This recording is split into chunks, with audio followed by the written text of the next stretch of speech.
চারিদিকে যে ডাঁড়া পিটিয়ে দিয়েছি মা গো, মনের আনন্দে সবাই হই হই করছে। কিন্তু এদিকে মা কইকেই আমার চারিদিকে যখন সোনা মাগো স্বর্ণ মণি মুক্তা গিরি জহরত সব কিছু দান করেছি, আর ওদিকে কি হলো, ওদিকে এসে গেল কি না মন্থরা। মন্থরাকে জানো তো? কি গো মাইরা, হরি বল আর তো কথা নয়। ও মা একটু বলুন তো, মন্থরাকে চেনেন? আপনাদের এদিকে আছে নাকি? এদিকে আছে? এদিকে মন্থরা আছে? ঘরে আছে, ঘরে ঘরে। বলে যদিও তাকে বলা যায়, এখানে যদি বলি তারপর রক্ষে থাকবে। হরি বল। প্রত্যেক ঘরে ঘরে কলিযুগের একজন করে মন্থরা আছে। মন্থরা শুধু রামায়ণে ছিল না, আগে রামায়ণে এক মন্থরা হলে এই কলিযুগে এখন 100 মন্থরা হয়ে গেছে। হরে কৃষ্ণ, তাই না? প্রত্যেক বাড়িতে বাড়িতে মন্থরা আছে। আর ওই মন্থরার কাজটা কি? কানের মধ্যে বিষ ঢালা। সাপে যদি কামড়ে দেয় অনেক সময় মানুষ বেঁচে যায়, তাই না? সঠিক সময় চিকিৎসাটা হয়ে গেলে বেঁচে যায়। কিন্তু ওই কানে যদি কেউ কামড়ে দেয়, মানুষ যদি একবার কান কামড়ায় তাহলে কিন্তু আর তাকে বাঁচানো যাবে না। এরকম অনেক আছে মা, তাই না? তা আজকে মন্থরা যেই না এসেছে, সঙ্গে সঙ্গে কইকেই দেখে বলছে, আয় মন্থরা আয়। মন্থরা দাঁড়িয়ে আছে। এই মন্থরা, তা এতক্ষণ কোথায় ছিলি? কইকে জিজ্ঞাসা করছে, এতক্ষণ কোথায় ছিলি? আরে বকুড়ি, তোকে যে আমি সারা রাজ্যে খোঁজ করছি, তুই জানিস না আজকে কত আনন্দের দিন? ও মায়েরা, ওদিকে কি হচ্ছে গো, আমাকে একটু বলো। গল্প হচ্ছে গো, গল্প। এই গুরুপদ বাবুর ঘরে অনুষ্ঠানে 1 বছর পরে এসেছে না, এই জন্য। আমিও একটু শুনি কি বলছো। এখানে আন কথা কোনো হবে না। তুমি যদি শুনবে তাহলে গান বন্ধ করে ওখানে যেতে হবে। এখানে অন্য কথা হবে না, তাই না? যা হবে একেবারে হরি কথা হবে, কৃষ্ণ কথা হবে, তার বাইরে আর কোনো কথা হবে না। কারণ এখানে বসে যদি আন কথা বলে, অন্যমনস্ক হয়ে যান, তাহলে কিন্তু সব থেকে বড় কষ্ট পাবে আমার মহাপ্রভু। কারণ এই কীর্তন আসরটা সামান্য নয়, আর আপনারা যে জায়গাতে বসে আছেন ওটাও সামান্য নয়। ছিল সুখদেব গোস্বামী বাদ এখানে দাঁড়িয়ে কিন্তু ভগবত শুনিয়েছিল, হরিকথা শুনিয়েছিল। আর আপনারা যেখানে বসে আছেন মহারাজ পরীক্ষিতের আসন শ্রবণ করেছে। প্রত্যেকে মহারাজ পরীক্ষিতের আসনে বসে আছে। তাই মহারাজ পরীক্ষিতের আসনে বসি, প্রত্যেকে ব্যাসাসনে বসি, কেউ কোনো আনমন হবেন না, কোনো আন কথা বলবেন না। এখান থেকে বেরিয়ে গেলে মাগো আমরা তো আবার আন কথায় সংসারে জড়িয়ে পড়বো, তাই না? এই হরিকথার সময় আমাদের কতটুকু হয়? হরি বল। হরিকথার সময়টুকু আমাদের হয় যতটুকু সময় হরিবাস হরি আসে, তাই না? আমার মায়েরা ওখান থেকে হরিধ্বনি দিচ্ছে, খুবই ভালো লাগলো। আমার দিদি ভাইদের একটু অনুরোধ করব, ওখান থেকে যদি এখানে একটু বেরিয়ে আসো। কারণ কীর্তন হলো ভক্তদের নিয়ে, তাই না? মহাপ্রভু হরিনাম করতেন ভক্তদের নিয়ে, একা নয়। তা ভক্তরা যদি দূরে থাকে, প্রভুর সঙ্গে ভক্তদের মিলটা হবে কি করে, তাই না? তা আমার দিদি ভাইদের সবাইকে আমি অনুরোধ করছি, সবাই একটু এখানে এসে বসো। সবাই এখানে এসে বসলি তাহলে আমারও ভালো লাগবে, কীর্তন শুনতেও ভালো, গাইতেও ভালো, তাই না মা? তাহলে একটু সবাই মিলে দিকে আসুন, চলে আসুন ঘরের ভেতর থেকে, এখানে আসুন। ওই ভেতরে থেকে কি লাভ? সারা জীবন আমরা ওই গ্রিলের মধ্যে বন্দি থেকে গেলাম, তাই না? না না, ওই ঘরে তো চিরদিন রাখবে না, 4 দেওয়ালে বন্দি। কিন্তু মাগো মনে রাখবি, যে কোনো সময় যে কোনো মুহূর্তে তোমাকে ওই ঘর থেকে বের করে দিতে পারে। ওই ঘর কিন্তু তোমার নয়। যতদিন সইতে পারছো, যতদিন করতে পারছো, যতদিন দিতে পারছো, আর নারী জীবনে সব থেকে মুখটা বন্ধ করে রাখতে পারছো যতদিন, ততদিন ওই ঘরে তোমার আশ্রয় আছে। যেদিন মুখটা খুলবি সেদিন ঘর থেকে তোমায় বেরিয়ে যেতে হবে। যতই তুমি এই ঘরের জন্য করো না কেন, যদি নিজেও টাকা দাও বাড়ি বানাতে, যদি নিজেও ওই ঘরের জন্য সারা জীবন পণ করে দাও, তবুও বলবে বেরিয়ে যাও আমার বাড়ি থেকে। থাকবে তো মুখটা বন্ধ রাখো, আর না হলে বেরিয়ে যাও। বেরিয়ে তো আমাদের একদিন যেতেই হবে, তাই না? সবাইকে বেরিয়ে যেতে হবে। যখন প্রাণটা আমাদের চলে যাবে, কেউ আমরা ওই ঘরে থাকবো না।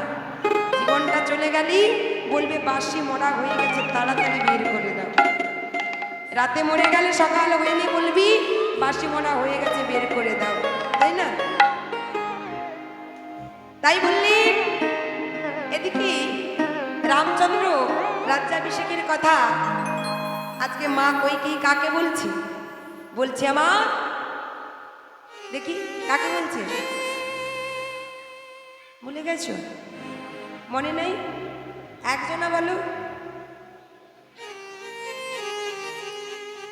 হরি এই তো, আর বদনের দিকে তাকিয়ে থাকলে হবে? এই নিজেদের মধ্যে কথা বললেই বুঝতে পারছো না। মন্থরা, এবার বলছে হ্যাঁ ঠিক। তাহলে মন্থরা এসে বলছে শোনো কইকেয়ী, রাম রাজা হবে, তুমি আনন্দ করছো করো, আমি পারবো না। কেন? তুমি জানো না রাম যদি রাজা হয়, একবার ভেবে দেখো, আমি সারা জীবন তোমার নুন খেয়েছি। তুমি বলে কেকই রাজার কন্যা কইকেয়ী, আর তুমি যদি কেকই রাজার কন্যা কইকেয়ী হও, আমি সারা জীবন ছোট্ট থেকে তোমার বাবার নুন খেয়েছি। আমি তোমায় একটু একটু করে বড় করেছি, সারা জীবন তোমার সঙ্গে থেকেছি। আজ তোমার সঙ্গে আমি নেবো খারামি করতে পারবো না। বললেন কেন? এই এমন কথা বলছিস কেন? আমার রাম রাজা হবে, তুই খুশি নস? দূর হয়ে যা আমার চোখের সামনে থেকে। শোনো কইকেয়ী, আমি চলে যাচ্ছি, কিন্তু যাওয়ার আগে একটা কথা বলে যাই, আমি কিন্তু তোমার খারাপ চাইছি না। কেন? রাম যদি রাজা হয়, ভেবে দেখো রাজমাতার আসনটা কে পাবে? রাজমাতার আসনটা কি রামচন্দ্রের মা কইকেয়ী পাবে না, কৌশল্যা পাবে। তাহলে কৌশল্যা যদি রাজমাতা হয়, ভেবে দেখো তোমার অবস্থাটা কোথায় গিয়ে দাঁড়াবে। তুমি কি ওই কৌশল্যার দাসী বৃত্তি করবে সারা জীবন? যেই না বলেছে এমন কথা, মা সঙ্গে সঙ্গে কইকেয়ী আমার হঠাৎ করে স্তম্ভিত হয়ে গেছে, ব্রেনটা উল্টে গেছে। এতক্ষণ যে রাম রাম করে লাফিয়েছিল, একটু একটু করে কানের মধ্যে বিষ ঢেলে দিল। হঠাৎ করে চিন্তা করলেন, রাম যদি রাজা হয়, রাজমাতা যদি কৌশল্যা হয়, তাহলে আমি কি দাসী বৃত্তি করতে হবে? না না না, আমি হলাম কেবল রাজার কন্যা, আমিও রাজকুমারী। আমি রাজকুমারী হয়ে আজকে এখানে রাজরানী হয়েছি, আমি পাট রানী হয়ে আমি কখনো দাসী বৃত্তি করতে পারবো না।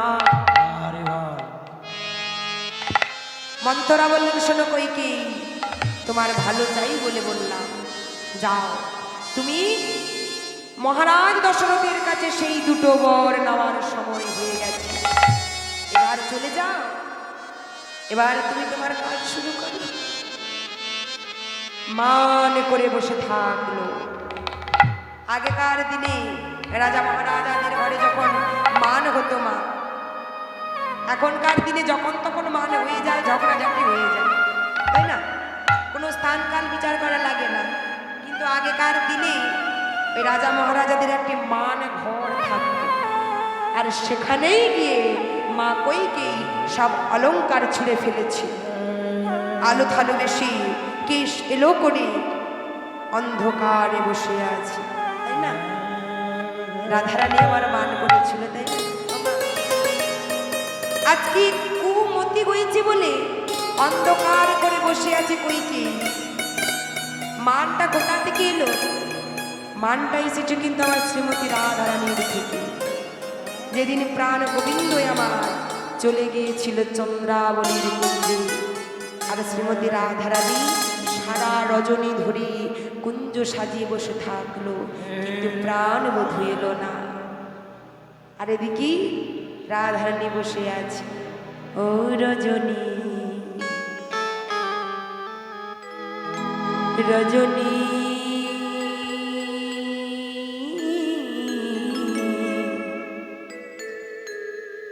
ও রজনী তুই হুসনায় অবসা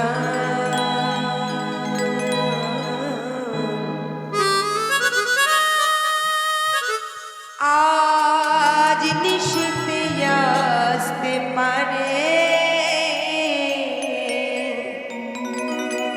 আমার বন্ধু কালাচা।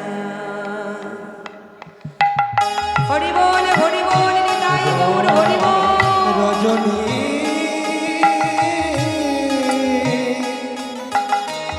ও রজনী ভগ্নায় অবসা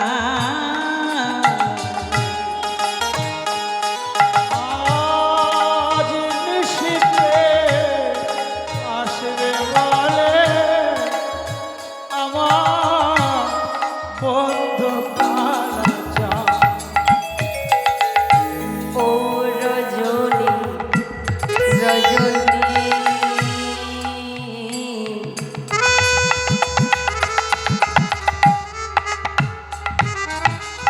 তুই হুসনায় অবসান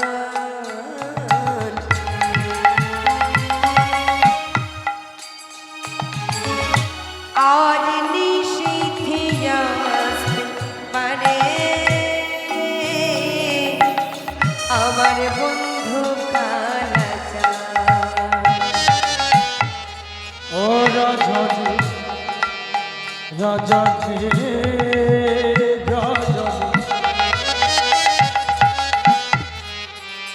রজনী তুই হুসনায় অবসা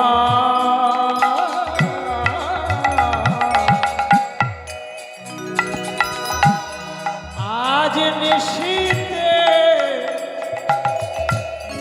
আসবে বলে বলে বন্ধু কালাচা। হে রজনী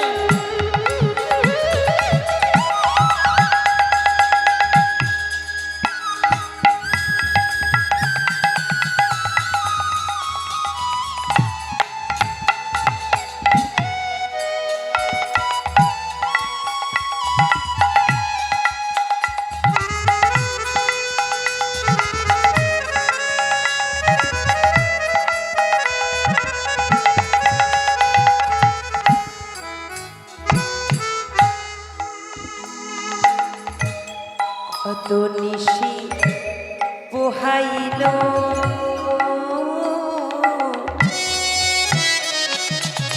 আমার মনের আশা মনি রইল গো। কত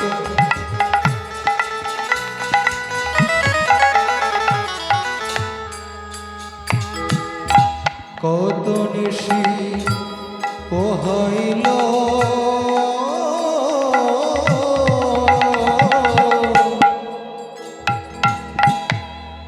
মনের আশা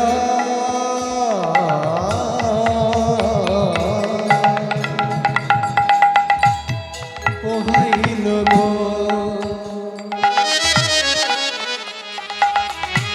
আ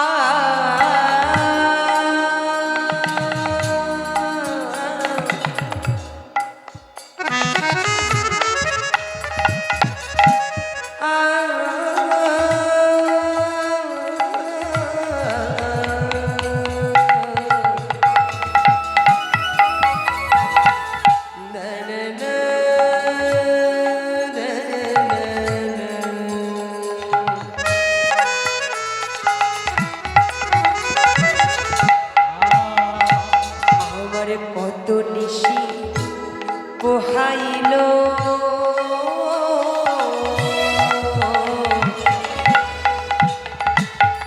আমার মনের আশা মনি রইল গো।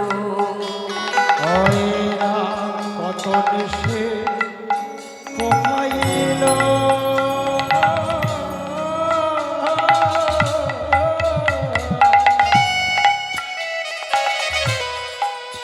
শুধু মনের আশা মনি রই মনে রইল। কেন বন্ধু আসি কেন বন্ধু আসিলে না ও গো কেন বন্ধু আসিলে না ঘুরায় না মন প্রাণ আজ নিশীথে যাস্তে পারে বন্ধু কালাচা আজ নিশীথে আসতে পারে বন্ধু কালাচা ওর জানি ওসনায়া বসা আজ নিশীথে আসতে পারি বন্ধু কালাচা। হরিবল নিতাই গৌর হরিবল আসতে পারে বন্ধু কালাচা আজ নিশীথে আসতে পারে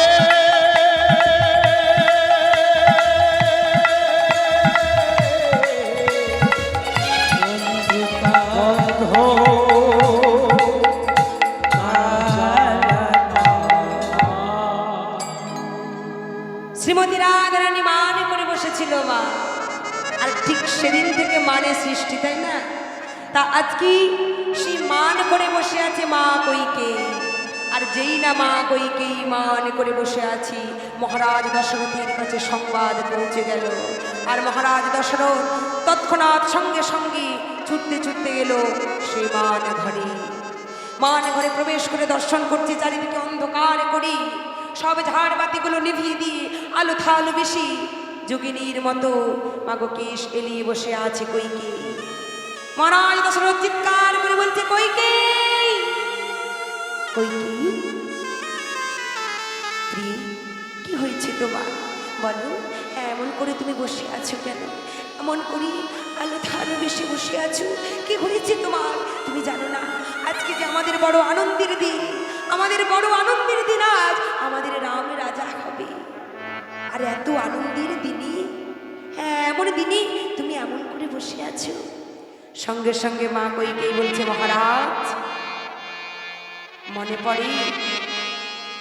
মনে পড়ে আপনার সেই দিনের কথা আপনার কাছে আমি দুটো বর চেয়েছিলাম আপনি বর দিয়ে দেবে বলেছিলেন কিন্তু আপনি যে বর দেবেন বলেছিলেন আমি কি বলেছিলাম সময় মতো চেয়ে নেব আজ সেই দিন আমায় বর দিই সঙ্গে সঙ্গে মহারাজ বললেন কই কি আজকে আনন্দের দিনে যে যা চাইছি আমি সারা রাজ্যে সবাইকে তাই দিচ্ছি আর তুমি আমার রানী তোমায় আমি দেব না বলো বলো তুমি কি চাও সঙ্গে সঙ্গে মা কই কি বললেন শুনুন মহারাজ আমার প্রথম বর হলো এটাই যে আমাকে এই বর দাও রামচন্দ্রের রাজ্যাভিষেক নয় রাজ্যাভিষেক হবে আমার পুত্র ভরতে বলো না এটা হলো আমার প্রথম বর মহারাজ দ্বিতীয় বর হলো রামচন্দ্র এই রাজ্যে নয় রামচন্দ্রের হবে 14 বৎসরের জন্য বনবাস মহারাজ দশরথ চমকে উঠেছি কি তুমি কি বলছো কই কি তুমি কি পাগল হয়ে গেছো কই কি হয়েছে তোমার আমাকে বলো তোমায় কি কেউ কিছু বলেছে বলো কই কি আমায় বলো মহারাজ আমায় কেউ কিছু বলেনি শুনুন মহারাজ আমি দুটো বর চাই তোমার কাছে যে বর আমার প্রাপ্য আর এই বর যদি আমায় না দাও আমার কথা যদি তুমি না রাখো তবে মনে রেখো মহারাজ আমি জল স্পর্শ না করে আমি কিন্তু প্রাণ ত্যাগ করব ঠিক এমনি ভাবে আমাদের সংসারেও কিন্তু হয় তাই না একদিকে সন্তান একদিকে স্ত্রী একদিকে পুত্র একদিকে পরিবার একদিকে সমাজ এমনিভাবে আমাদের সবাইকে নিয়ে কিন্তু চলতে হয় অনেক সময় ধর্ম সংকটে পড়ে যায় সংসারী প্রত্যেককেই বলছি মা প্রত্যেকের কথা বলি আপনারা কেন আমি কেন সংসারের মধ্যে সুখে হয়তো অনেকেই আছে শান্তিতে কেউ নেই কেউ শান্তিতে নেই। এই সংসার আমাদের কিছুই দেবে না। যতদিন তুমি দিতে পারবে, যতদিন সংসারে করতে পারবে, শুধু সংসার শুষে নিতে জানে, নিংড়ে নিতে জানে, বিনিময়ে কিছু দেবে না। আজকে দশরথ দাঁড়িয়ে দাঁড়িয়ে কাঁদছি, পাগলের মতো হয়ে যাচ্ছে। কইকে একবার তোমার এই কথা ফিরিয়ে নাও। আমি কেমন করে বাবা কই, আমি রাম ছাড়া বাঁচতে পারি না। আমি যে সর্বদাই রাম রাম করি, সেই রাম কি রাজা তুমি নাই বা হতে দিলি, কিন্তু এমন কঠিন হয়ে বনবাসে পাঠিয়ে দিও না। আমার একটা কথা রাখো, তুমি বনবাসে না পাঠিয়ে আমার রাজ্যে একটু কোনায় পড়ে থাকবে, কিন্তু আমার রামের বনবাস দিও না। না মহারাজ, আমি কোনো কথা শুনতে চাই না। রামচন্দ্রের যদি বনবাস না দেন, তাহলে আমি প্রাণ ত্যাগ করব।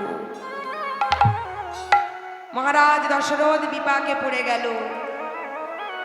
অন্দর মহলে গিয়ে নিজের সিংহাসনে বসে আছি, রাজমহলে সিংহাসনে বসে রামচন্দ্রকে ডেকে পাঠালেন। আর সেই রামচন্দ্র কি বললেন, বাবা যাও তুমি 14 বৎসরের জন্য বনবাসী। পিতৃ আজ্ঞা পালন করবার জন্য শ্রী রামচন্দ্র চলে গেল মা বনবাস, তাই না? আজকে রামচন্দ্রের যে রামায়ণ পড়েছে, হরি বল মা, পেছন দিকে, এদিকে নয়, এদিকটা ঘুরুন, এদিকে এদিকে, ওদিকে নয়, এদিকে ঘুরে বসো। আর কোনো গল্প নয়, কোনো কথা নয়। ভালো লাগছে না রামচন্দ্রের কথা শুনতে? হ্যাঁ, এই যে রামায়ণ, আমরা রামায়ণ অনেকেই পড়েছি, জানি। আজকের দিনে প্রায় বাচ্চারা কিন্তু জানছে না এইসব বিষয়। কেন? বাড়িতে কিন্তু মা বাবা কেউ, ঠাম্মা দাদু কেউ শোনাচ্ছে না এই রামায়ণ। এই রামচন্দ্র তিনি হলেন আমাদের ভগবান মা, তাই না? রামচন্দ্রকে নিয়ে আমাদের গর্ব হওয়া উচিত। আমাদের ভগবান রামচন্দ্র তিনি পিতৃসত্য পালন করবার জন্য এত বড় প্রাসাদ ছেড়ে তিনি চলে গেলেন বনের মাঝে, তাই না? ভগবানের লীলা করেছে, তবে লীলাগুলো কেন করেছে? লীলা করার কারণও আছে।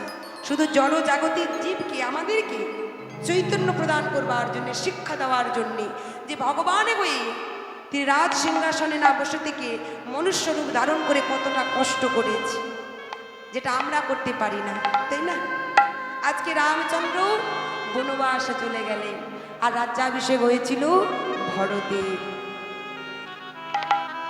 তাহলে কোন মাতা মাতা নয়? আমরা ছিলাম কোথায়?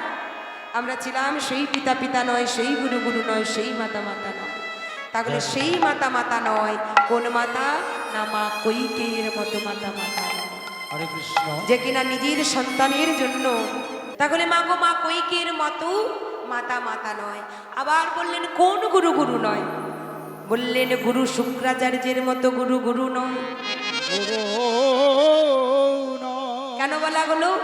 কারণ গুরু শুক্রাচার্য তিনি কিন্তু মহারাজ বলি রাজাকে দান দিতে বারণ করেছিলেন।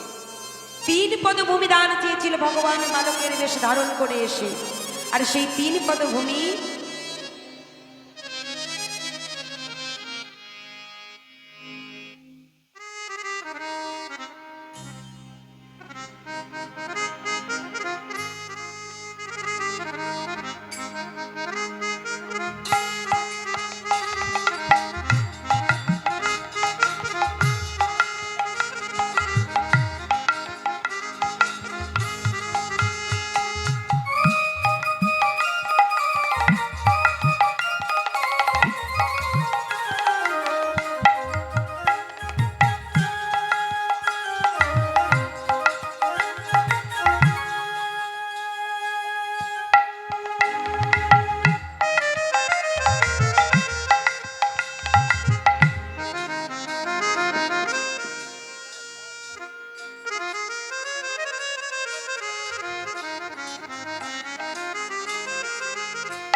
মহারাজ বলিকে দান দিতে বারণ করেছিল। গুরুদেবের কর্তব্য হলো শিষ্যকে ভজনের দিকে এগিয়ে দেওয়া, পেছনে ধরে মাগো টান দেওয়া না, তাই না? কিন্তু গুরু শুক্রাচার্য তাই করেছিল। এই কথাগুলো এগুলো জীব শিক্ষা বলতে বলতে মাগো 3 ঘন্টা পেরিয়ে যাবে। তাই এখানেই গৌরচন্দ্রিকা সমাপন করে লীলায় যাব। আজ কি বললেন? সেই গুরু গুরু নয়, সেই মাতা মাতা নয়, সেই পিতা পিতা নয়। তাহলে কোন পিতা বললাম? পিতার নাম কি বলেছিলাম? মনে আছে? নেই। কেন নেই? 3টি কানে আমাদের কীর্তন শোনা হয়। এক হলো কুলকান, আর একটা হলো চোঙা কান, আর একটা চালনি কান। হরিবল হরিবল। কুলো কানে শুনলে কি হয়? না, কুলো কানে কি হয়? কুলো দেখেছেন তো? কুলো, কুলোতে কি হয়? চাল, চালগুলো পড়ে যায়, কুড়োগুলো মানে খোসাগুলো থেকে যায় তো। হ্যাঁ হ্যাঁ, হ্যাঁ গো, আমি দেখছি গো। হ্যাঁ, আমি না হয় করিনি, জানি না, তোমরা তো করেছো, তোমরাও হ্যাঁ বললে। হ্যাঁ, এটাকে বলা হয় কুলো কান। আর চালনি কান কাকে বলে? আটা চালানো হয়, আটা ময়দা। আচ্ছা, আটা কি হয়? পড়ে যায়, খোসা থেকে যায়, তাই তো? এটাকে বলা হয় চালনি কান। এই 2 প্রকারেও কিন্তু কীর্তন শোনা যায়। সার বস্তুটা অনেকে ফেলে দেয়, অসার বস্তুটা নেয়, আবার অনেকে অসার বস্তু ফেলে দেয়, সার বস্তুটা নেয়। কিন্তু সার বস্তুটা নেওয়ার সংখ্যাটা একটু কম। অসার বস্তুগুলো ঝাঁপি করে নিয়ে যায়, যেটা হলো এই যে আপনাদের মধ্যে কথা বলা বলি হচ্ছে। অনেকদিন পর দেখা হয়েছে দিদি, গল্প করি বসে বসে। আবার একটা কানে শোনা যায়, যেটা হচ্ছে চোঙা কান। এক পাশে ফু দিলে আর এক পাশে বেরিয়ে যায়। হরি বল হরি বল। তাহলে এই যে চোঙা কানে অনেকে শোনে, এক কানে কীর্তন শুনছে কিন্তু শুনছে না, মানে আরেকদিকে বেরিয়ে যাচ্ছে, কি বলছে বলেই যাচ্ছে, আমরা বসেই আছি, তাই না? তাহলে কীর্তন শুনতে গেলে আমাদের কি করতে হবে? কীর্তনটা শুনতে গেলে আমাদের আগে বোঝা লাগবে কীর্তন আমরা শুনবো কেন, কীর্তন শোনার ফলটা কি। এলাম, একটু দাঁড়ালাম, দেখলাম কে এসেছে দেখি, ও আমাদের গ্রামের, চলো চলো প্রসাদ সেবা করে চলে যাই। এটা এক ধরনের কীর্তন শোনা। ওটা শোনা নয়, ওটা বলে এক পলক দেখা। কেউ কেউ আবার বলে চল একটু দেখে আসি কি হচ্ছে ওখানে, স্টেজটা কেমন করেছি, লাইটিংটা কেমন করেছি, এটাও অনেকে দেখে চলে যায়। আবার অনেকে বলে চল কতজন আছে দেখি। আবার কেউ কেউ বলে তাড়াতাড়ি চল প্রসাদ খেয়ে চলে আসে, অনেক কাজ পড়ে আছে।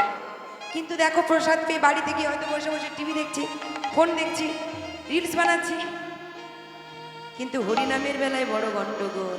আর সেই জন্য আমাদের সনাতন ধর্ম অধঃপতনে যেতে বসেছে, তাই না? এই যে আমাদের পুরীধাম যাওয়া হয় তো, পুরী যাওয়া হয়, কারা কারা গিয়েছেন হাত তুলে দেখান। যাওয়া হয় না, কেন যাওয়া হয় না? সংসারের চাপে পড়ে কি আর তীর্থ যাওয়া হয় গো? সংসার তোমাকে কখনো তীর্থ করতে দেবে না মা, সংসারেই করতে দেবে। পুরীধামে জগন্নাথ থাকে তো, এখন আরো এক জায়গাতে থাকে, দীঘাতে। আগে ছিল বেড়ানোর জায়গা, এখন আবার মন্দির হয়ে গেছে। জগন্নাথ দেব মনে মনে ভাবছে ছিলাম পুরীতে ভালো ছিলাম, আজকে এসে এখানে মনে হচ্ছে যেন তৃণমূলের লিডার হয়ে গেছে। হ্যাঁ, জগন্নাথ দেব মনে মনে ভাবছে। তা এদিকে আবার মনে মনে রামচন্দ্র ভাবছে, আমাকেও মনে হচ্ছে যেন আমি একেবারে রাজনীতির একদম পলিটিক্সের লোক হয়ে গেছি। কেউ আবার খারাপ ভাববেন না, কারণ এই যে ভগবান, আগেকার দিনে ভগবানকে নিয়ে কিন্তু পলিটিক্স ছিল না। ভগবানকে ভগবানের জায়গায় রাখতে হয়।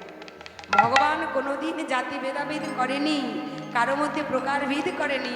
সকল সন্তান আমার, সকল ভক্ত আমার, কিন্তু ভেদাভেদটা সৃষ্টি করছে আমরা মানুষেরা, তাই না? আমরা মানুষেরাই কিন্তু যত সমস্যা সৃষ্টি করছি। এই জন্য একটি গান আছে না, দুনিয়াটা নয় রে বেঈমান, মানুষ হয় বেঈমান। আজকে এই যে কোথায় ছিলাম আমরা? দীঘা। দীঘা তো হয়ে গেছে, কোথা থেকে দীঘায় গেলাম এটা তো মনে নেই। দীঘার কথাটাই মনে আছে, কারণ দীঘাটা একদম সচরাচর নাম। হরি বল হরি বল। হরিবল। তাহলে দেখুন, আমরা আজকে কি করেছি? এই যে কোন পিতা পিতা নয় বললাম, হিরণ্যকশিপুরের মতো পিতা নয়, মা কৈকের মতো মাতা নয়, এবং গুরু শুক্রাচার্যের মতো গুরু গুরু নয়। আমাদের এমন গুরু করতে হবে যেই গুরু সর্বদাই লক্ষ্য রাখবি যে তার শিষ্য কেমনভাবে ভজন সাধনের দিকে এগিয়েছে। তাই জন্য আমাদের চৈতন্য মহাপ্রভু এই কলিযুগে বললেন, হে জীব, আর কোনো কিছু নয়, তোমরা একবার আমার সঙ্গী সবাই মিলে দুটি বাহু তুলি, সবাই নৃত্য গীতে সবাই হরিনাম করো। আজকে আমাদের গৌর সুন্দরীর চরণে প্রণাম জানি, নিতাই চরণাশ্রয় করি। আজকে সবাই মিলে আমরা লীলাবত আস্বাদন করব। এই প্রাকৃতিক দুর্যোগের মধ্যে বৃষ্টিটা বন্ধ হয়ে গেছে। হ্যালো। মনে মনে অনেকেই ভাবছে এত বৃষ্টির মধ্যে, বাবা আমাদের ভাবতে হবে এটাকে আমরা কিন্তু দুর্দিন মনে করব না। কারণ শাস্ত্রে একটি কথা বলেছি, মেঘাচ্ছন্ন দিন কভু নহি তো দুর্দিন, তাই না? মেঘ জমে আছে আকাশে, অঝরে বৃষ্টি হচ্ছে, বর্ষাকাল বৃষ্টি বৃষ্টির কাজ করছে, তাই না? ঋতু পরিবর্তন তো হয় মা, তার ঋতুতে তার মতো কাজ করছে। তাহলে এটা আমরা দুর্দিন ভাবলে চলবে না। দুর্দিনটা আমাদের কোন দিন? সংসারে অনেক কষ্ট, লাঞ্ছনা, অনেক সমস্যা, এগুলিকে আমরা দুর্দিন ভাবি, তাই তো? কিন্তু এগুলো দুর্দিন মনে করলে হবে না। দুর্দিনটা আমাদের কোন দিন? বললেন, জীবের কৃষ্ণ নামে বিহীন যেই দিন সেই দিন বললেন, যেই দিন বলো জীবের কৃষ্ণ নামে বিহীন, মানে আমরা কৃষ্ণ ছাড়া হব। সংসার যদি ত্যাগ হয়ে যায়, সন্তান স্বামী আত্মীয় পরিজন সবাই যদি ছেড়ে যায়, তাও কিন্তু দুর্দিন মনে করলে চলবে না। কারণ ভগবান প্রত্যেকটি পদে পদে পরীক্ষা করে, আর সেই পরীক্ষাগুলো ধৈর্য ধরে আমাদের দিতে হয়। তা আমাদের দুর্দিন মনে করব কোন দিন? সেটা কি? আশ্রয়হীন হয়েছি, কোথায় যাব? এত বড় পৃথিবী, কোথাও না কোথাও একটা জায়গা আছে, তাই না? পৃথিবীটা গোল, তুমি যেখানেই করো না কেন দেখা কিন্তু হবে, তাই না মা? তাহলে দেখুন, এই গোল পৃথিবীটি এত বড় বিশ্ব ব্রহ্মাণ্ড, আর এই বিশ্ব ব্রহ্মাণ্ডের অধীশ্বর যিনি, তিনি কিন্তু ঠিক করে রেখেছে সব কিছু। তা আমাদের দুর্দিন হবে সেই দিন যেদিন আমরা ভগবত কৃপা থেকে বঞ্চিত হব, যেদিন আমরা কৃষ্ণ কথা থেকে বঞ্চিত হব, যেদিন আমরা সাধু সঙ্গ বৈষ্ণব সঙ্গ থেকে, বৈষ্ণবের চরণ থেকে, কৃপা লাভ থেকে বঞ্চিত হব, তাই না? আমরা সব কিছু ত্যাগ করতে পারি, কিন্তু ঈশ্বরকে কখনো ত্যাগ করা চলে না।